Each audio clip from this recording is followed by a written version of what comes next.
1741-1978. Pendant près de 2 siècles et demi, le bassin houiller de Saint-Éloi-les-Mines a été exploité, artisanalement au début, par des grattages en surface, puis de manière un peu plus organisée à partir de 1837, date d'attribution des concessions de la Vernade et de la Roche à des sociétés civiles. Enfin, de façon industrielle, dès 1881, avec l'arrivée de la Compagnie des Forges de Châtillon-Commentry, puis l'implantation de la Société anonyme des mines de la Bouble en 1889 sur la concession de la Bouble. La nationalisation de 1946 regroupa les deux exploitations en une seule, dénommée Groupe Saint-Éloi-Bouble, placée sous la houlette des houillères d'Auvergne. L'épuisement du gisement et les décisions gouvernementales ont conduit à l'arrêt de la mine le 17 janvier 1978. Pendant cette période, la venue de main-d'œuvre arrivant des alentours, puis des départements voisins et enfin des pays étrangers, polonais, italiens, espagnols, portugais, tchèques, ukrainiens, maghrébins, a provoqué un brassage important de population et propulsé le petit bourg de quelques dizaines de maisons en 1741 à la place de 5e ville du département en 1946 avec 7267 habitants. Le dur labeur de ces milliers d'hommes et de femmes, et même parfois d'enfants, a été jalonné de drames et de conflits. Certains y ont laissé leur vie ou leur santé. Des entrailles de la terre, au prix d'efforts, de sueur et de prise de risques, mais aussi grâce aux innovations techniques, ont été extraites 39 millions de tonnes de charbon. Des installations importantes, aujourd'hui disparues, ont jailli de terre, façonné le paysage. Voici quelques images qui vous rappelleront l'ampleur de cette formidable épopée industrielle et humaine.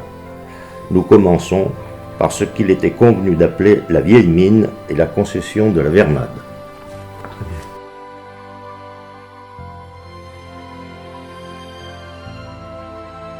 Le puits du Manoir, situé derrière la gare, d'une profondeur de 140 mètres et d'un diamètre de 3,90 m, a été foncé en 1874. Ce puits était couronné d'un chevalement en bois. Une machine à vapeur actionnait les cages et nécessitait de puissantes chaudières, d'où l'imposante cheminée. Pour la clientèle locale, le transport du charbon s'effectuait par charrette et tombereau.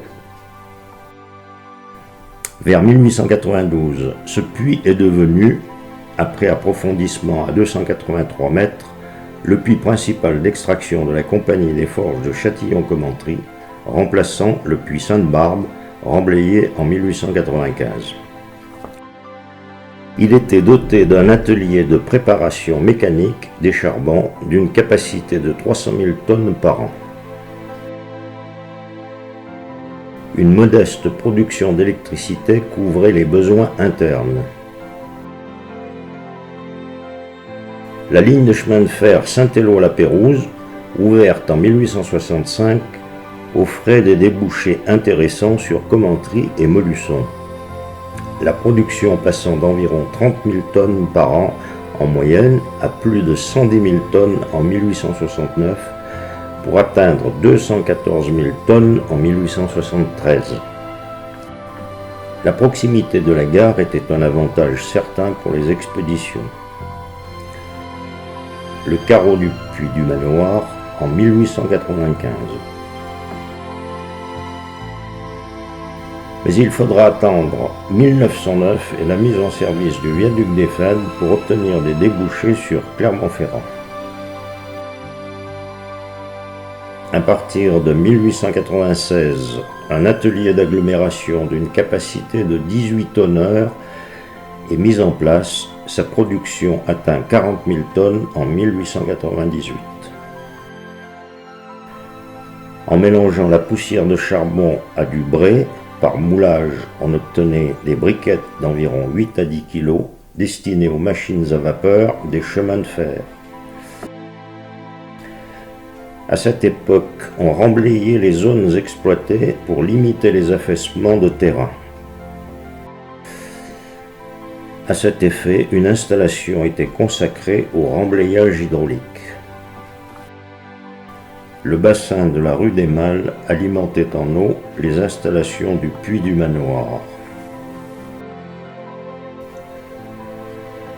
Vue d'ensemble du quartier de la Gare, le puits du manoir, abandonné au profit du puits Saint-Joseph, a été remblayé en 1932.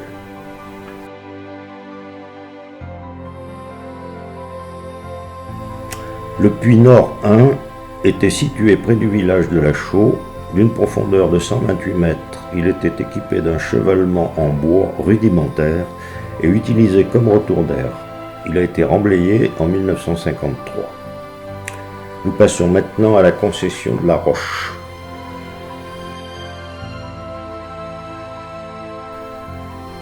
Situé près de l'entrée de l'actuelle déchetterie, le puits Saint-Nicolas était lui aussi équipé d'un chevalement en bois rudimentaire. Profond de 95 mètres et d'un diamètre de 3 mètres, il servait de retour d'air. Il a été remblayé en 1957.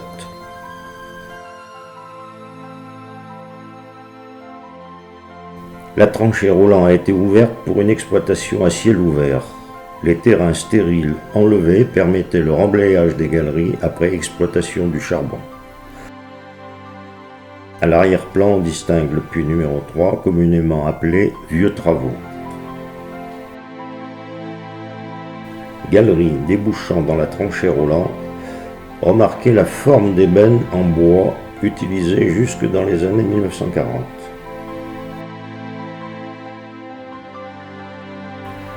Situé à 290 mètres à l'ouest du puits Saint-Nicolas, le puits numéro 3 et son chevalement métallique. L'achèvement du fonçage de ce puits se situe vers 1892. Puits d'extraction, entrée d'air, il atteint 130 mètres de profondeur pour 3,15 m de diamètre. Pour la construction de sa cheminée, 60 tonnes de briques ont été employées. Les derniers chevaux furent utilisés dans ce puits jusqu'à sa fermeture en 1956. Le puits numéro 3 a été remblayé en 1957.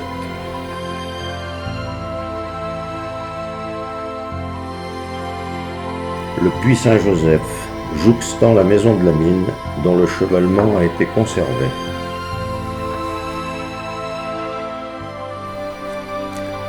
Le fonçage du puits Saint-Joseph a débuté en 1897. Voici un aperçu du site dans les années 1910. Ce puits a atteint la profondeur de 439 mètres pour un diamètre de 3,90 m. Puis entrée d'air 60 mètres cubeurs. Il sera destiné à l'extraction et à l'exore, autrement dit le pompage des eaux d'infiltration, environ 2600 m3 par 24 heures. Sur cette vue, comme sur les précédentes, le puits est équipé de son chevalement métallique d'origine. Au premier plan, on distingue la tranchée Roland toute proche. Des travaux de modernisation sont engagés qui prendront fin en 1926. Mise en place d'un nouveau chevalement de 40 mètres de hauteur par le constructeur Desrobert et compagnie de Lyon et d'ateliers de préparation mécanique du charbon plus modernes. Sur cette photo, on peut voir les 3 cheminées de la nouvelle centrale électrique. Au premier plan, le plan incliné donnant accès au fond de la tranchée Roland. Le puits a également été doté d'une station centrale de compresseurs pour actionner les outils pneumatiques utilisés au fond. Sur cette vue d'ensemble, on peut remarquer la disparition de la cheminée suite à l'électrification de la machine d'extraction. Le parc à bois, lieu de stockage des bois nécessaires au soutènement des galeries. La machine d'extraction équipée d'un moteur électrique de 1000 chevaux. Après la nationalisation des houillères en 1946, le puits Saint-Joseph devient l'unique puits d'extraction du groupe Saint-Éloi-Bouble. En 1950, des skips entièrement automatisés d'une capacité de 6 tonnes remplacent les cages à bennes, portant la capacité d'extraction à 250 tonnes/heure. En 1958, année record, 740 500 tonnes de charbon sont extraites par ce puits. Le plus gros client était la centrale thermique de Nantes-Cheviré, pour laquelle un convoi de 1000 tonnes partait chaque jour par chemin de fer. Lavoir, four sécheur, départ du téléphérique alimentant la centrale du pont de Menat. Au premier plan, la bascule servant à peser les camions pour l'expédition du charbon par la route. Les installations à la veille de l'arrêt de l'exploitation, le 17 janvier 1978. Le puits Saint-Joseph a été remblayé et recouvert d'une dalle de béton en 1979.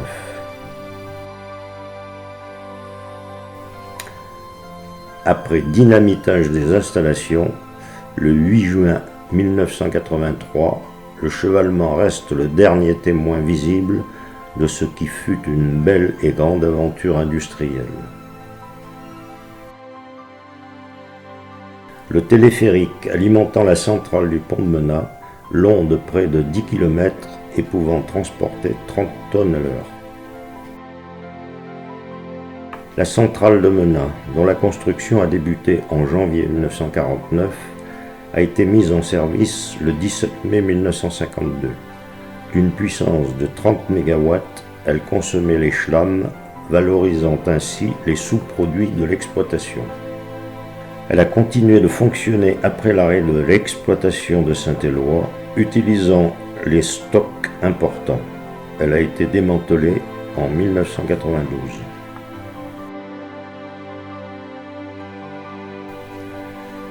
Le puits Sud était situé près de la cité des Terceries, à 70 mètres de la limite sud de la concession de la Roche. Dénommé Puits de la Chicane, sa proximité avec la concession de la Bouble ayant alimenté de nombreux litiges entre les deux compagnies rivales. Foncé en 1906, avec ses 533 mètres, c'est le puits le plus profond du bassin. D'un diamètre de 4,50 m, il servait d'entrée d'air et permettait la circulation du personnel et du matériel. Il a été remblayé en 1957. Cette vue montre la proximité du puits Sud, à gauche, avec les installations des mines de la Bouble, nouvelle mine. Le puits Sud a été le lieu de la catastrophe du 26 janvier 1950.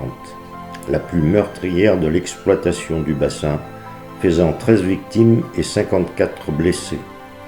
Une vue de la foule lors des obsèques le 29 janvier. La stèle commémorative, implantée à proximité du lieu de cette tragédie, offerte par l'association Souvenirs et Patrimoine du Mineur, et inaugurée le 24 janvier 2016 en présence d'une nombreuse assistance au cours d'une émouvante cérémonie.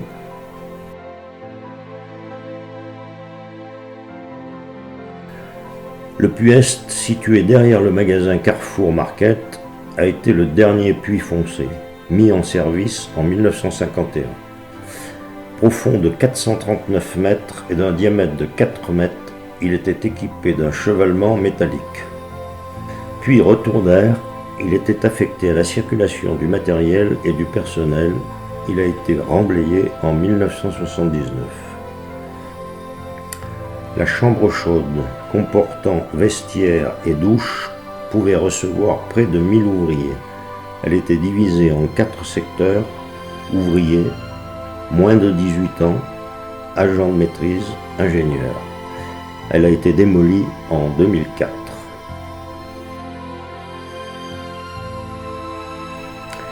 La maison de la direction de la vieille mine, située au bord de la rue Jean Jaurès, construite à la fin du XIXe siècle par la Compagnie des Forges de Châtillon-Commentry, elle jouxtait les bureaux de la mine, aujourd'hui réhabilités en maison des associations par la municipalité.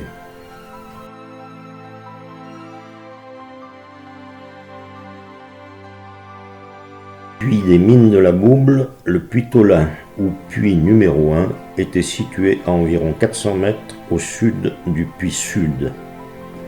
Au cours de son fonçage, débuté en 1895, un coup de grisou provoque la mort de 4 ouvriers le 26 février 1897.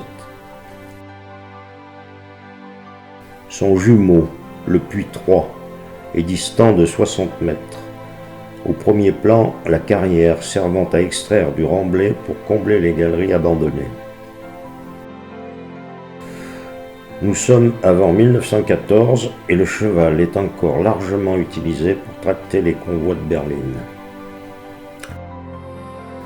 D'une profondeur de 417 mètres et d'un diamètre de 3 mètres, couronné à l'origine d'un chevalement en bois, ce puits entrée d'air était affecté à l'extraction. Les carreaux du puits Tholin étaient reliés par voie ferrée à la gare de la Bouble pour l'expédition de sa production. Malgré les expéditions par le rail, les charrettes sont toujours utilisées pour l'approvisionnement local. Le puits numéro 3, le puits Tholin, constituait le premier siège d'exploitation des mines de la Bouble. On aperçoit au centre de la photo et à l'arrière-plan la maison de la direction de la nouvelle mine, érigée en 1899 par la Société anonyme des mines de la Bouble. Le chevalement en bois est remplacé par un chevalement métallique. Le puits Tholin équipé de son nouveau chevalement. Les deux cheminées montrent que ces deux puits étaient équipés de machines à vapeur. Dans les années 1930, on distingue le puits 5 en arrière-plan qui deviendra progressivement le siège principal de l'exploitation. Au premier plan, la cité des terceries, affectée au logement des cadres des mines de la Bouble.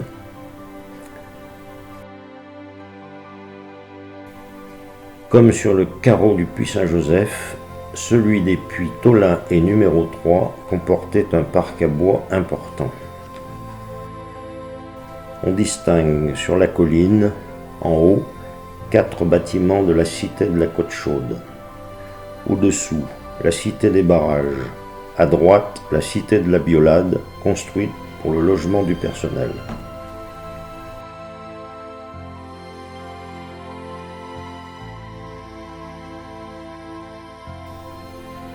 Le puits numéro 3 de la Bouble, situé à 60 mètres au nord du puits Tholin, a été foncé entre février 1899 et juin 1900. Profond de 381 mètres, son diamètre était de 4 mètres. Le 16 février 1927, suite à une fausse manœuvre du machiniste, la cage s'écrase au fond de ce puits, provoquant 2 morts et 14 blessés graves. Puis entrée d'air, doté d'un chevalement métallique, il a été remblayé en 1979. Les installations de traitement du charbon, la production atteint 231 700 tonnes en 1917. Les chaudières alimentant la machine d'extraction.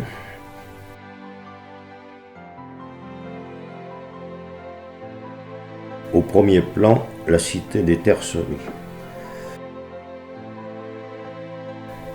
À l'arrière-plan, la maison de la direction entourée de son parc, nommé populairement le château.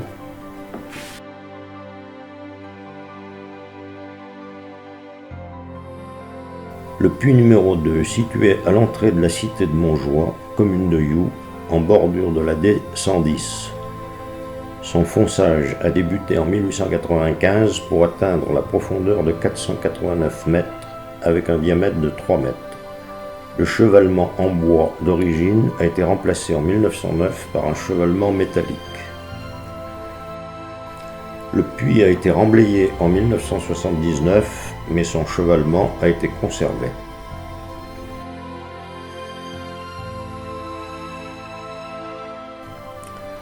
Le puits numéro 4, situé à Laval, commune de You, en bordure de la D110, atteignait 481 mètres de profondeur. D'un diamètre de 4,50 m et doté d'un chevalement métallique, il servait de puits retour d'air. Foncé après 1918, il a été remblayé en 1979.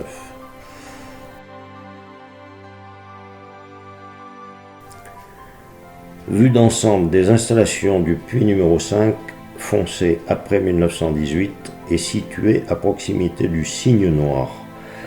Doté d'un chevalement métallique, il mesurait 499 mètres de profondeur et 5 mètres de diamètre. Il servait d'entrée d'air. Les importantes installations comportaient, entre autres, les lavoirs ou ateliers de préparation mécanique du charbon. En 1940, 234 500 tonnes de charbon y ont été traitées. Un atelier d'agglomération produisait des briquettes de charbon de 10 kg, permettant de valoriser les poussières de charbon.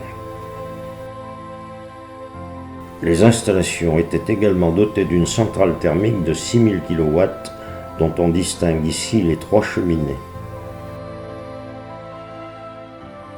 Les tours de réfrigération permettant le refroidissement des vapeurs de la centrale. Le diamètre de ce puits était le plus important du bassin. Il permettait la circulation du personnel et l'extraction des produits ainsi que l'exore, le pompage des eaux d'infiltration. La puissante machine à vapeur dont il a été équipé à l'origine et dont on entendait le halètement dans toute la vallée fut remplacée en 1951 par un moteur électrique. Les installations ont été désaffectées progressivement à partir de 1950, l'extraction du charbon s'effectuant par le puits Saint-Joseph. Le puits a conservé ses fonctions d'aérage et d'exore jusqu'à l'arrêt définitif de l'exploitation en 1978.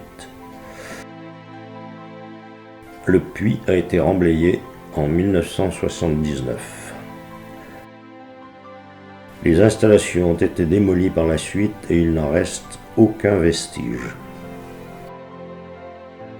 L'un des 2 bassins de la Bouble réalisés pour l'alimentation en eau des installations de la nouvelle mine.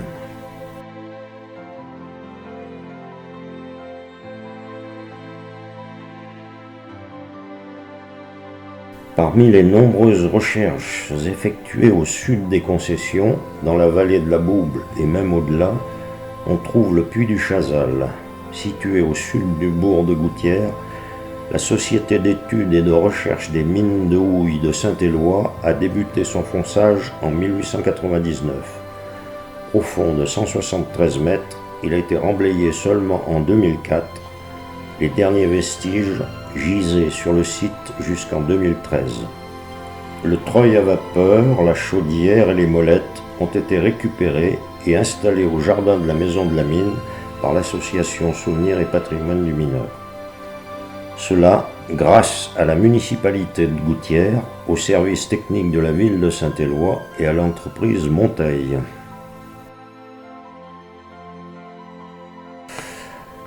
Le puits Michelin, situé près du village de La Pèze, sur la commune de Saint-Julien-la-Geneste, a atteint la profondeur de 492 mètres pour un diamètre de 3,90 m.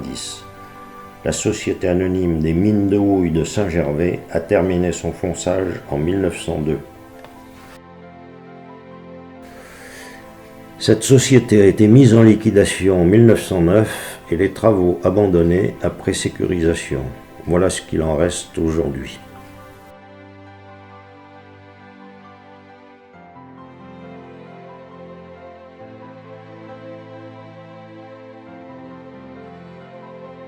Au fil du temps, le métier de mineur a évolué vers davantage de sécurité et une amélioration des conditions de travail. Cela grâce au développement de techniques nouvelles d'exploitation, à l'action des syndicats et à la prise de conscience des employeurs. Mais il est resté jusqu'à la fin un métier dur et dangereux, marqué par la solidarité qui unissait tous ces hommes venus d'horizons si divers. Nous sommes à la fin du XIXe siècle. Au fond du puits du manoir, les ouvriers sortent de la cage. Remarquez la benne en bois. Les mineurs travaillent sans casque, en sabots, éclairés à la lampe à huile, à flamme nue. L'abattage du charbon se fait uniquement au pic. Le soutènement des galeries est exclusivement en bois. Le cheval, utilisé pour tirer les bennes, est soigné sans remonter au jour. Écuries et forges sont aménagées au fond. Les infiltrations d'eau sont un gros problème et nécessitent des pompes puissantes pour leur exor. Le casse-croûte a lieu au fond dans des conditions rudimentaires.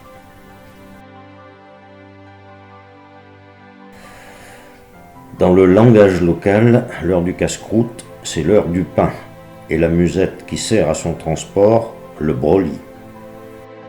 Un groupe de mineurs avant la descente au fond. Le deuxième, en partant de la gauche, porte une lampe de sécurité qui permettait de détecter le grisou. La descente des chevaux par les puits étroits était une opération délicate et leur causait beaucoup de stress. Nous sommes après 1950 et la mine s'est modernisée. À la lampisterie du puits Est, des ouvriers s'apprêtent à la descente. Ils sont équipés de lampes électriques à casque, plus efficaces et moins dangereuses que les lampes à flamme nue. Un mineur fort un coup de mine à l'aide d'une chignole alimentée à l'air comprimé. Les bennes ont été supprimées, le charbon est évacué par convoyeur à raclette. La taille est le chantier où se réalise la production. À gauche, on procède au soutirage de la tranche supérieure, à droite, le front de taille. Un chef de poste inspecte les travaux. Remarquez les étançons métalliques qui ont remplacé le bois pour le soutènement. Forage d'un trou pour l'abattage du charbon à l'air comprimé à 800 bars. Procédé Armstrong. Les ouvriers sont protégés par des gants et des bottes de sécurité. Après un tir, il faut de l'aide pour récupérer le tube Armstrong resté coincé. Ces tirs permettent d'abattre le charbon de la tranche supérieure. Cet ouvrier travaille dans un bout de taille où l'espace est exigu. Comme il s'agit d'un cul-de-sac, l'aérage est distribué par le conduit que l'on distingue en haut à droite. L'ouvrier porte un masque pour se protéger des poussières. À droite, soutirage du charbon qui s'évacue sur le convoyeur blindé. Cet ouvrier vérifie la présence de grisou à l'aide de sa lampe de sécurité. Le ravageur, machine d'abattage mise en service au début des années 1970, remplaçait une vingtaine d'ouvriers et évitait les tirs à l'explosif. Téléphone et généphone permettaient de communiquer entre différents lieux du fond et avec le jour. Un technicien vérifie le bon fonctionnement de la bascule qui pèse le charbon en continu sur le convoyeur à bande. Malgré la modernisation, les conditions du casse-croûte sont restées les mêmes et l'hygiène laisse toujours à désirer. C'est une pause bienvenue et un moment de partage, surtout lorsque les rats, toujours présents, ont attaqué le brolier de l'un des mineurs.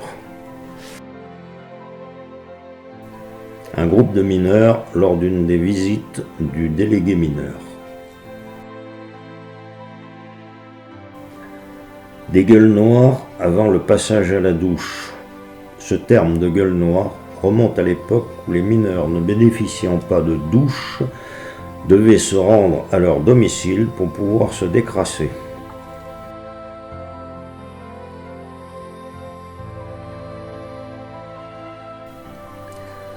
Les ouvriers se préparant à descendre. Nous sommes vers la fin du XIXe siècle. Remarquez la faible hauteur de la cage ne permettant pas aux mineurs de se tenir debout. Ici, un groupe de maîtres mineurs et chefs de poste, sans doute début des années 1900. Les trieuses de charbon vers 1937-1938, un travail pénible qui cessa au début des années 1950 avec la modernisation des lavoirs. Arrivée d'un quart de ramassage des mineurs mis en place en 1948, ce service comportait plusieurs circuits, les ouvriers venant des cantons de Menat, Pionçat, Saint-Gervais et Montaigu. Le 17 janvier 1978, date d'arrêt de l'exploitation, un dernier bloc de charbon a été remonté dans le bureau du maître mineur, entouré du chef d'exploitation Henri Gonard, de l'ingénieur Sauvagnat et des chefs de poste.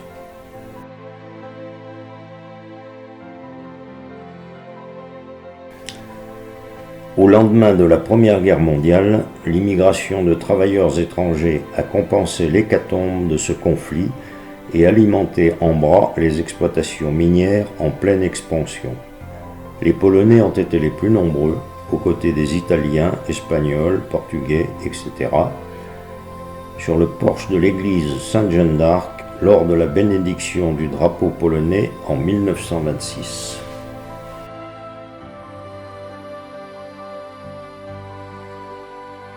À la même époque, un groupe d'enfants est scout polonais.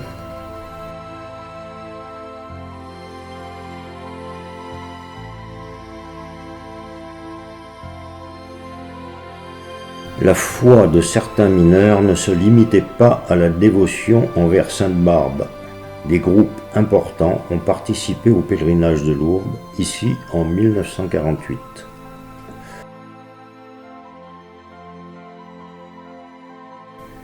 Et ici en 1953.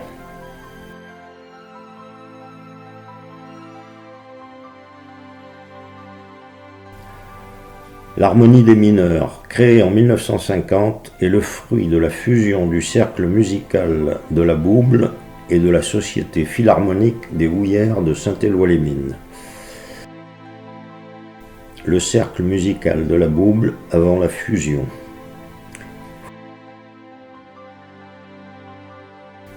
L'harmonie des mineurs, forte d'une centaine d'exécutants, a participé, sous la direction de ses chefs successifs, dont M. Hérault, à de nombreux concours au niveau régional et national, où elle s'est distinguée par d'excellents résultats. Ici, un premier prix obtenu à Lourdes. Le kiosque à musique, où l'harmonie des mineurs se produisait à l'époque de la Société philharmonique des Houillères de Saint-Éloi-les-Mines.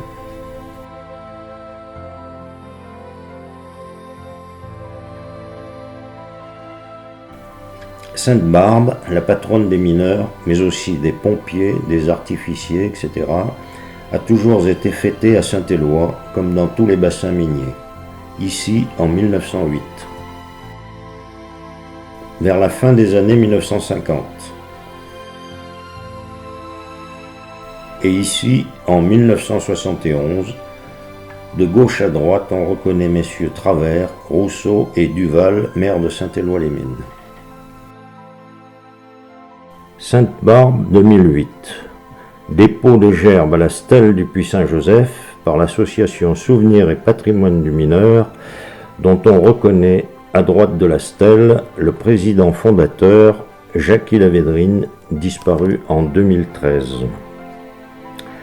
L'association perpétue le souvenir de cette épopée industrielle, riche en innovations et en événements parfois dramatiques, qui a permis l'essor et le développement de la ville de Saint-Éloi-les-Mines. Elle souhaite transmettre ce patrimoine et cette mémoire aux générations futures, afin que le travail de tous ceux qui ont contribué à cette belle aventure ne soit jamais oublié. Le vent de l'oubli courbe les herbes folles des terrains vagues. Lambeau par lambeau, il efface de tant de souvenirs la trace. Il a balayé les fumées noires des cheminées, la poussière noire des rues animées, la boue noire des jours de pluie. Emporté la rumeur des ouvriers partant au travail de bon matin, cheminant dans la grisaille. Emporté le halètement des machines à vapeur, le grondement des compresseurs, le hurlement des sirènes, les cris, les pleurs des jours de peine. Oublier les jours de gloire, quand à la France le mineur redonne espoir et que pour son honneur, de tous les ouvriers, on le nomme le meilleur. Oublier les jours de deuil, quand la mort a frappé à son seuil. Oublier les clameurs des ouvriers, les grondés. La noirceur et la poussière ont disparu, les cris et les rumeurs se sont tus, les machines se sont assoupies, sournoisement, des hommes les ont démolis. La terre a soigné ses plaies, et dans ses entrailles, noyé les traces du travail acharné de ces milliers d'hommes et de femmes à jamais oubliés, qui, dans l'obscurité, inlassablement ont creusé. Que restera-t-il dans les mémoires? Et pour combien de temps encore, de tout ce labeur et tant de peine, quand discrètement les derniers témoins auront disparu, rejoignant cette terre sous laquelle ils ont longtemps vécu.